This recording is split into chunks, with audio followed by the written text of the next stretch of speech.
Matapos ang nangyaring pamamaril ng 18 anyos na lalaki sa kanyang 15 anyos na ex-girlfriend sa loob mismo ng paaralan sa Nueva Ecija, nagbaba ng utos ang Department of Education o DepEd sa mga field office nito na maging alerto at magpatupad ng mas mahigpit na preventive measures laban sa mga karahasan sa mga paaralan.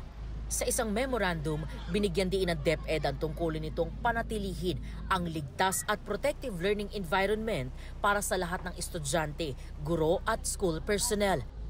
Iginiit din ng DepEd na kabilang sa Child Protection Policy ang pagbabawal sa pagpasok sa school premises ng mga deadly weapons, droga, alcohol, toxic substances at pornographic materials. Mas maganda, mas prioritize ng mga yung school na safe ng mga bata.